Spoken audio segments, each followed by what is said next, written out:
कभी कभी ये भी हो जाता है व्यक्तियों में, खासकर जैसे मैंने संगठन में देखा, घरों में भी हो जाता है, परिवार में भी हो जाता है, किसी एक के साथ जो आसक्ति है और उस व्यक्ति को हमने हटा दिया किसी भी कारण से, तो बोले ये नहीं करेंगे ना, यदि ये संगठन में नहीं रहेंगे तो हम भी काम नहीं करेंगे।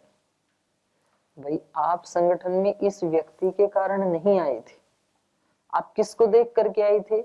गुरु को देख करके आए थे, आप इस व्यक्ति को देख के थोड़ी आए थे। बोले नहीं जी ये तो बहुत अच्छे हैं, अगर ये नहीं रहेंगे तो हम भी नहीं रहेंगे, तो ये इसको अज्ञान कहा जाएगा। गुरुकुल में भी ऐसे होता है, बोल जी वो मेरा साथी यहाँ से चला गया इसलिए मैं भी जाऊंगा। अरे भाई तेरा साथी तो यहाँ आके बना था ना, जब तू घर में से आया था निकल के, तो साथी के कारण थोड़ी आया था। तो किसको सुन के आया था? महाराज जी को सुन के आया था, तो महाराज जी तो यही है, लेकिन इसकी ये मूढ़ता उसको इतना विवेक करने नहीं देती है, और तुम उसके कारण चले भी जाओगे तो भी तुम साथ साथ नहीं रह सकते, बाहर निकलते ही तू कहीं ये कहीं। तो व्यक्ति के प्रति निष्ठा नहीं होनी चाहिए, या तो गुरु के प्रति होनी चाहिए, या तो धर्म के प्रति होनी चाहिए, या तो भगवान के प्रति होनी चाहिए। तो इससे भी व्यक्ति का अपना जो कर्तव्य है उसका पालन करने में बाधा उत्पन्न होती है। आपने से भी पूछा था ना, किसने पूछा था जी मेरे को एक बहन बहुत अच्छी लगती है, दूसरी कम अच्छी लगती है। हाँ तो अब तो छोड़ दिया इसने, खैर। तो ये स्थिति अच्छी नहीं है कि भाई एक के बिना तो रह नहीं सकते हैं, और दूसरा तो रहे या ना रहे उनके बिना काम चल जाएगा, ऐसा कहीं भी नहीं होना चाहिए। आप हरदम जो भगवान का निर्णय है, जो भगवान का आदेश है, जो गुरु का आदेश है, इतनी भी साधना जिसने कर ली ना, तो समझ लो कि उस व्यक्ति ने आध्यात्मिकता का आधा रास्ता तय कर लिया है।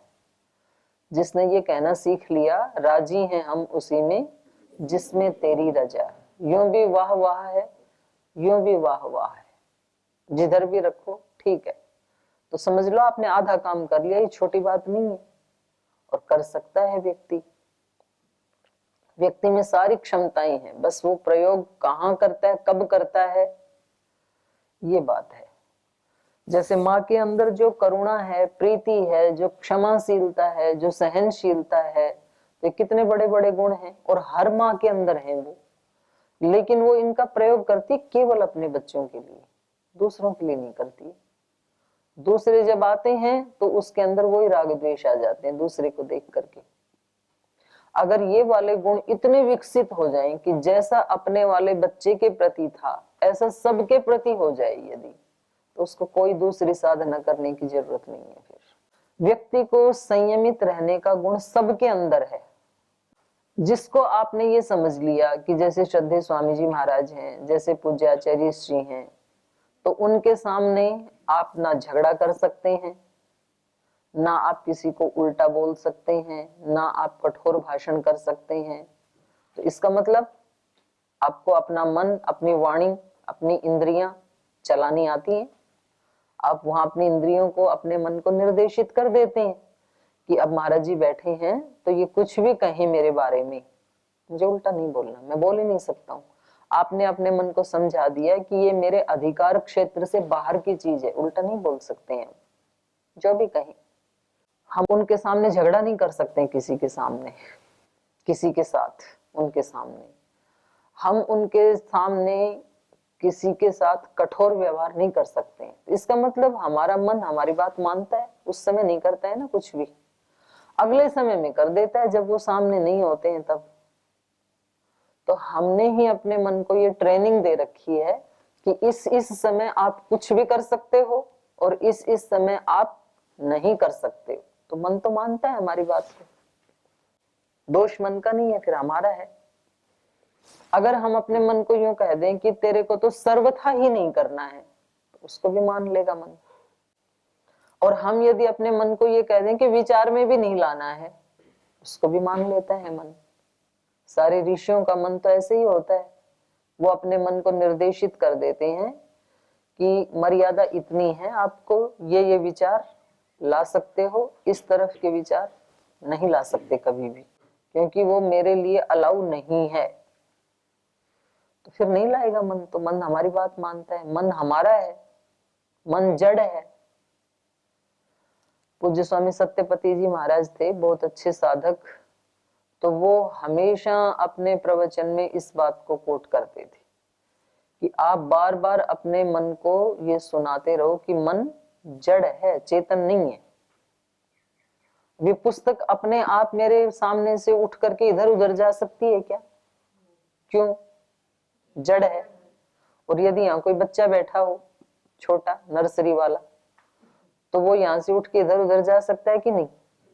वो बार बार यहाँ बिठाने पे भी जाएगा बार बार, क्योंकि वो चेतन है। तो उसको यहाँ बिठाना बहुत कठिन है, और पुस्तक को यहाँ बिठाना बहुत सरल है। मैं चाहूं तो ये शाम के रात के 12 बजे तक भी यहीं रखी रहेगी, जब तक मैं नहीं उठाऊंगी। कल इस समय तक भी यहीं रखी रहेगी, कोई रिएक्शन नहीं है जड़ में। जैसा हम चाहेंगे वैसा करेगा।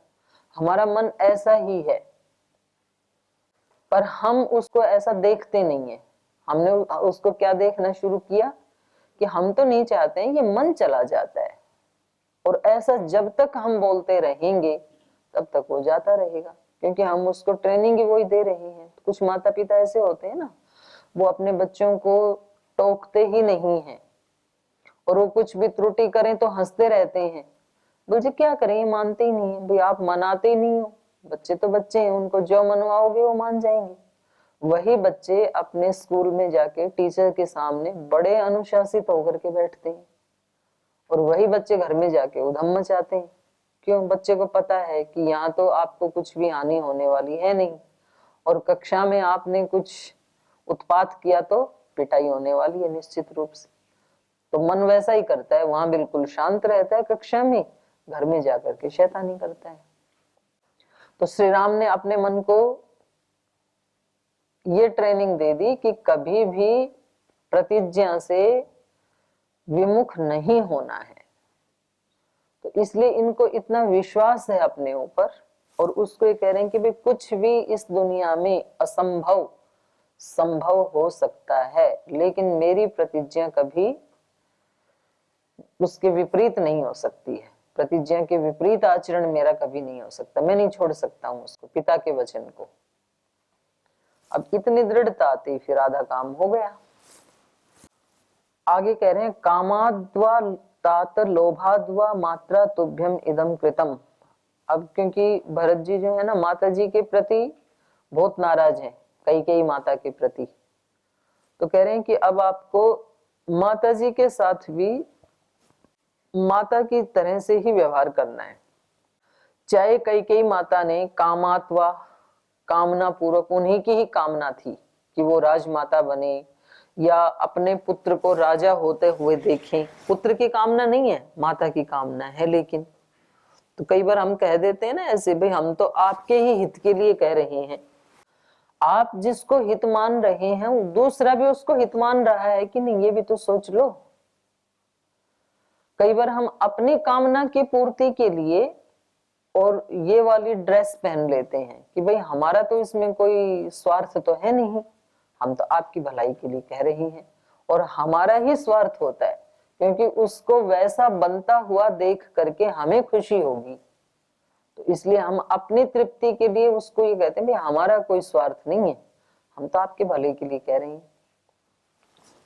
तो माता कैकेयी का भरत की खुशी के लिए ही उन्होंने ऐसा किया हो, ये जरूरी नहीं है। ये भी हो सकता है कि उन्होंने अपनी ही कामना की पूर्ति के लिए ये वर मांगे हो कि मैं राजमाता बनूंगी और मेरे पुत्र को राजा के रूप में देख करके मुझे ज्यादा खुशी होगी। जैसे कि बहुत ज्यादा माँ बाप ऐसे करते हैं कि भाई हम तो डॉक्टर बन नहीं पाए, लेकिन हम आपको डॉक्टर देखना चाहते हैं। और बच्चा कहता है कि मुझे तो संगीतकार बनना है, मुझे डॉक्टर बनना ही नहीं है। तो कह रहे बेटा हम तो तेरी भलाई के लिए कह रहे हैं।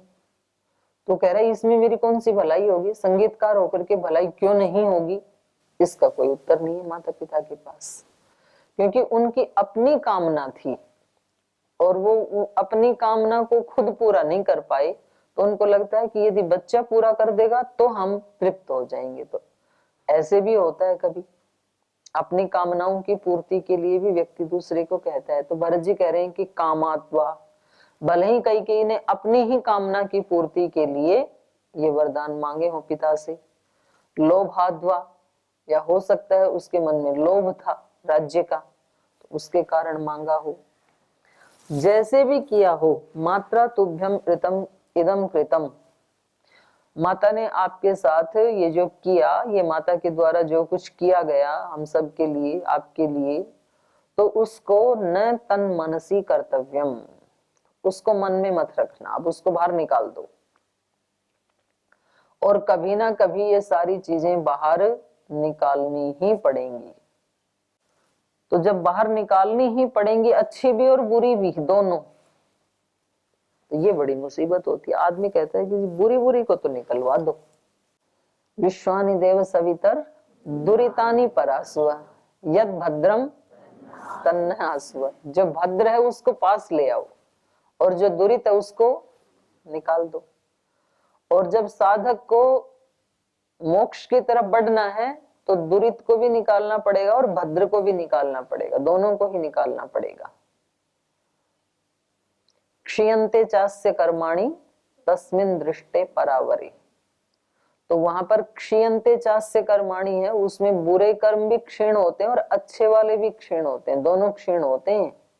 जब होते हैं तो फिर ये नहीं होता कि जी ये पुण्य तो बड़ी कठिनाई से हमने अर्जित किए थे तो ये क्यों क्षीण हो रहे हैं। भाई आप तो मोक्ष में जा रहे हो ना, सबसे बड़े सुख को प्राप्त करने जा रहे हो, तो इन पुण्यों का फल से जो सुख मिलेगा वो सुख तो बहुत छोटा है उसके सामने, तो इनको होने दो नष्ट आप। तो छोटी छोटी चीजों में ना व्यक्ति का मन फंसता है। उससे कोई वस्तुएं मांगे ना कि आज आपको अपनी सारी वस्तुएं दान देनी है,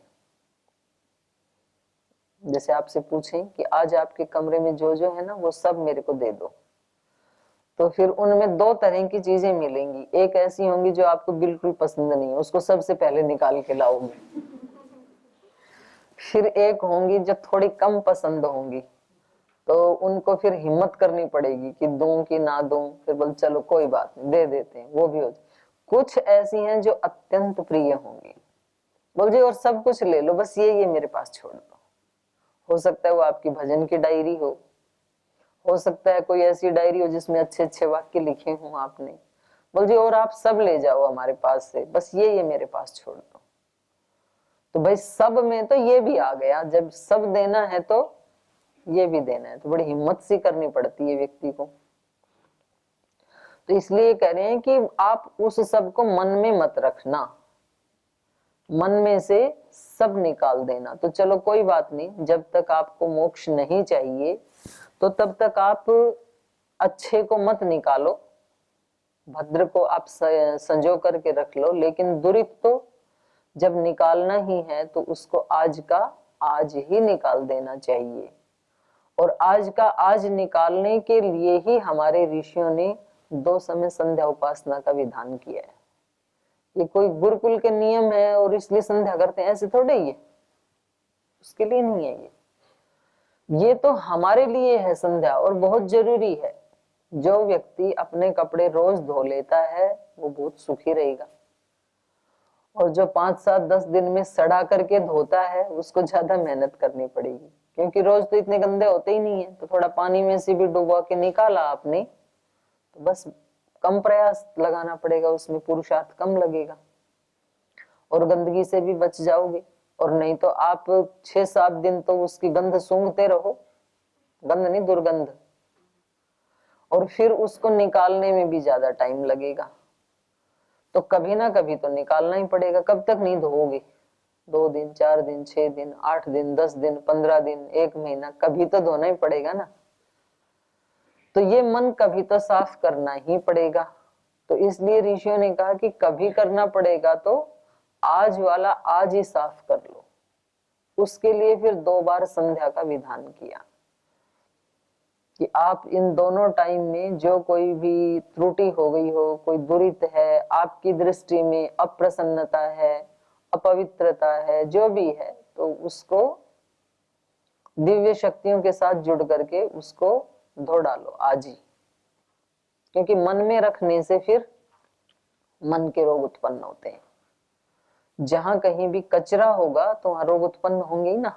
शरीर में कचरा रहेगा तो शरीर के रोग उत्पन्न होंगे, मन में कचरा होगा तो मन के रोग उत्पन्न होंगे, समाज में कहीं कचरा होगा तो समाज के रोग उत्पन्न होंगे, संस्थान में कहीं कचरा है तो संस्थान में भी रोग उत्पन्न होंगे। जहां कचरा वहीं खतरा, महाराज जी सुनाते हैं ना हमें।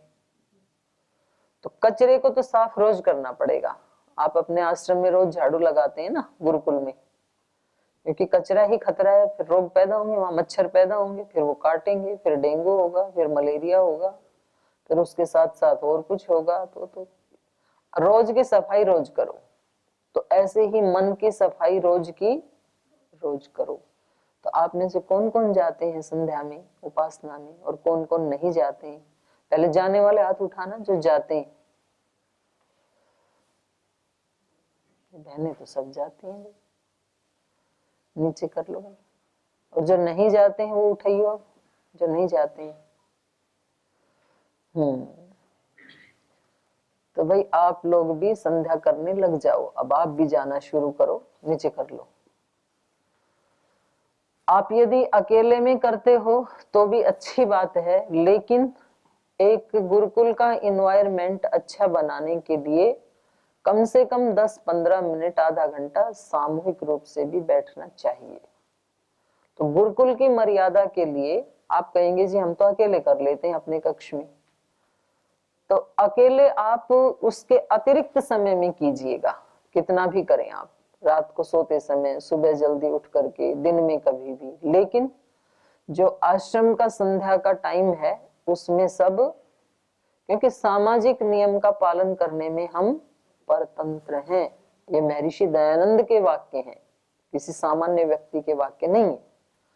तो गुरुकुल का इन्वायरमेंट बनाने के लिए एक एक व्यक्ति के सहयोग की जरूरत है। एक व्यक्ति, सिंगल व्यक्ति भी यदि नहीं आता है ना उसमें, तो वो अपराधी है उस इन्वायरमेंट को खराब करने के लिए। तो इस बात को सोच करके उसको जाना चाहिए। भाई ये जो मकान बना है, एक एक ईंट से बना है ना। मान लो 2, 4, 5 ईंट भी बाहर निकलने लगी, भाई हमारा क्या, इतनी सारी तो ईंटें हैं, हम 2, 4, 5 नहीं लगेंगे तो क्या हो जाएगा? तो मकान वैसा नहीं रहेगा, क्योंकि 4 ईंट के बाद फिर 5वीं भी आने लगेगी, फिर 6ठी भी आने लगेगी, तो वो तो नष्ट हो जाएगा मकान फिर। और आप ये सोच करके जाएं कि ये सफाई करना मेरे लिए परम आवश्यक है। छोड़कर दुनिया के सारे काम तू, 2 घड़ी भगवान का ले नाम तू। आप जो सारे कार्य करते हो ना, उसके लिए ये संध्या उपासना करना अति आवश्यक है, बहुत जरूरी है ये सफाई करना। तन की सफाई एक दिन ना हो तो चलेगा, मन की एक दिन सफाई ना हो तो रोग पैदा होगा, वो ज्यादा खतरनाक है हमारे लिए। तो तन की भी करनी है, मन की भी करनी है। तो रोजाना हर व्यक्ति को, आप खाना स्किप कर सकते हैं एक दिन का, लेकिन संध्या स्किप मत करना, उपासना को स्किप मत करना। आप और कोई कार्य स्किप कर सकते हैं, लेकिन ये बहुत जरूरी है, और खास करके साधकों के लिए, क्योंकि आपकी तरफ तो सारी दुनिया, सारा देश, सारा जमाना देख रहा है कि ये कुछ अतिरिक्त आत्माएं हैं, हमारे से स्पेशल आत्माएं हैं ये। वो लोग कह देते हैं, बोल जी हम तो संसार के लोग हैं, हमारे में तो कोई दोष हो सकता है, लेकिन ये तो आश्रम में रहने वाले ऋषि हैं, ऋषि कुमार हैं, ऋषि कुमारियां हैं, ऋषिकाएं हैं, ऋषि हैं ये तो उनमें कोई भी दोष वो लोग नहीं देखना चाहते हैं, और उसमें हमारा हित है, वो हमारे हितैषी हैं, क्योंकि वो हमारा ही कल्याण कर रहे हैं इस भावना के द्वारा भी। तो कल से चले जाएंगे सब, जो अभी नहीं जाते वो चले जाएंगे उपासना में। हाँ, चले जाना उसको। और आप अतिरिक्त समय में कर लो अपना जो भी। हाँ, अब अगली बात एक और है, बोल जी वहां चले तो जाए, लेकिन वहां पर वो माहौल ही नहीं होता है। तो ये फिर सबकी सामूहिक जिम्मेदारी है। उस स्थान पे जब बैठे तो हर व्यक्ति अपने मन को ये स्ट्रिक्ट निर्देश दे दे कि अब मन में केवल ऊंची भावनाएं ही रहेंगी। यहां बैठ करके हमें केवल ईश्वर के साथ ही जुड़ना है, बाकी किसी चीज के साथ नहीं जुड़ना है। शरीर के साथ नहीं, इंद्रियों के साथ नहीं, विचार के साथ नहीं, प्रमाद के साथ नहीं, आलस्य के साथ नहीं, क्योंकि आप सब तो युवा हैं। तो क्या मजाल उपासना के समय किसी का आसन चेंज हो? No change. आधा घंटा तो आसन सभी लगा सकते हैं ना, लेकिन ये प्रतिज्ञा लेके बैठेंगे तब हो पाएगा, नहीं तो नहीं हो पाएगा। फिर तो कुछ तो पड़ोस में बैठ करके आसन ही बदलते रहते हैं, तो पड़ोसी को दिक्कत होती है। फिर इससे ना अपना किया ना दूसरे को करने दिया, फिर हो गया पाप। इससे अच्छा तो आप संध्या में ना ही आते तो अच्छा था, क्योंकि आपने खुद की भी नहीं की, दूसरे को भी नहीं करने दी। कुछ जोर जोर से जमाई लेते रहते हैं तो वो भी पाप है, नहीं लेना। आप पहले ही अपने आचमन आदि करो, मुंह धो के जाओ, हाथ पैर मुंह धो करके ही जाना चाहिए संध्या में, विधान है ये। और गुरुद्वारे आदि में तो पानी चलता रहता है, गुरुद्वारे में जाने से पहले ना उस पानी से ही होकर के जाएंगे तो पैर अपने आप ही धुल गई। तो जब भी संध्या के लिए बैठे हाथ पैर मुंह धो करके ही बैठे, ऐसे नहीं कि अभी क्लास में पढ़ रहे थे और अभी जाके वहां बैठ गए, तो फिर तो जमाई आएंगी, आलस्य आएगा ही, क्योंकि आपने संकल्प ही नहीं लिया कि अब मैं संध्या के लिए जा रहा हूं या जा रही हूं। तो उसके लिए अलग संकल्पित होकर के, अलग मानस बना करके तब संध्या में जाना चाहिए, उपासना में जाना चाहिए। ऐसे नहीं जाना चाहिए कि जैसे थे वैसे की वैसे वहां जाके बैठ गए, फिर मन नहीं लगता है। तो वहां और कुछ ऐसे भी हैं, आसन भी नहीं बदला, जमाई भी नहीं ली, लेकिन अंदर अंदर से मन ईश्वर के साथ तो जुड़ा नहीं, कुछ और ही चल रहा है, तो वो भी उस इन्वायरमेंट को बिगाड़ने में दोषी है। आपको प्रयास पूर्वक अपने मन को निर्देशित करके केवल दिव्य शक्तियों का ही आह्वान करना है। और बीच में कोई विचार आ गया तो उसको इग्नोर करो, फिर दोबारा जुड़ो भगवान के साथ। फिर आ गया तो फिर उसको इग्नोर करो। उससे लड़ना नहीं है विचार से कि भाई तू क्यों आया, मैंने तो मना किया था, ये तो साधना का टाइम है, तुम क्यों आए, ऐसे झगड़ना नहीं उसके साथ, उसको इग्नोर कर दो, उधर देखो ही मत, आप दोबारा फिर अपने काम में लग जाओ। और ऐसे ऐसे जब करने लगते हैं तो फिर आपका अकेले में मन नहीं लगेगा संध्या करने का, सामूहिक रूप से करने में ज्यादा मन लगेगा। और कोई नया व्यक्ति आ जाए, मान लो अतिथि आ जाए कोई, उसको भी बिठाओ, भाई हमारे आश्रम में इस समय ये नियम है, इस समय संध्या होती है। आप 99.99% सब कामों को अवॉइड करो उस समय, प्रायोरिटी के ऊपर उपासना को लीजिए आप। 0.1% कभी कोई ऐसा इमरजेंसी, कोई अपवाद, क्योंकि हम ज्यादातर जो जिसके बिना काम चल सकता था उन कार्यों को संध्या के समय लेकर के आ जाते हैं। हम कहते हैं जी ये चल रहा था जी, खेत का काम चल रहा था, भाई खेत का काम आप आगे पीछे कर लीजिए, उस समय मत कीजिएगा। उस समय आप सबसे ज्यादा सर्वाधिक महत्व आप उपासना को दीजिए।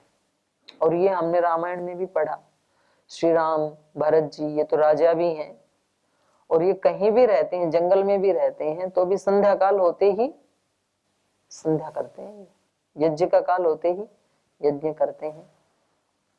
तो ये भरत जी की माता जी के लिए कह रहे हैं, कैकेयी के लिए, कि भाई चाहे उन्होंने कामना पूर्वक या लोभ पूर्वक माता जी ने जो भी किया उसको आप मन में मत रखना। न तन मनसी कर्तव्यम, इसके ऊपर मैंने कहा कि हमें भी अपने मन में दोषों को नहीं रखना, विकारों को नहीं रखना। रोज के दोष रोज ही साफ करने हैं। और फिर व्यक्ति के जीवन में जो आता है ना, 2-3 महीने में ही रंग रूप बदल जाएगा, आचरण व्यवहार बदल जाएगा, बिल्कुल उसका असर पड़ेगा। क्यों नहीं पड़ेगा? जब मैल का असर पड़ता है, न धोने से कपड़ा जब 1 महीने में गंदा दिखाई देता है, तो धोने से 1 महीने में साफ भी तो दिखाई देगा ना, क्यों नहीं देगा? घड़े का पानी पीते थे, पेट सबके ठीक रहते थे। जब से प्लास्टिक की बोतल का पानी पीना शुरू किया तो अब रिसर्च ने बता दिया सबके पेट खराब। तो असर होता है ना, क्यों नहीं होता है? हर चीज का असर होता है। तो इसलिए मन को साफ करने का असर भी होता है, उससे कोई मना नहीं कर सकता है।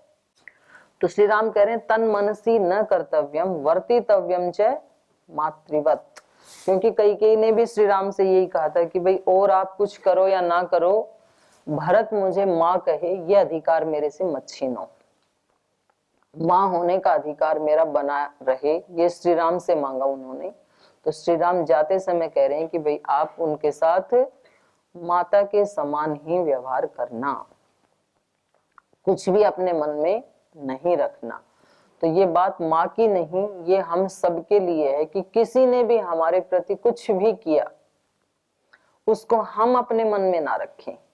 उसने जो भी किया, जो भी उसका संस्कार रहा होगा, जो भी भाव रहा होगा, जो भी उसकी परेशानी रही होगी, कोई परिस्थिति रही होगी, जो भी किया, लेकिन उसे हमें अपने मन से निकालना है, नहीं तो हमारा कल्याण नहीं होगा। तो इसी के साथ आज यहाँ विराम लेते हैं, आगे कल पढ़ेंगे।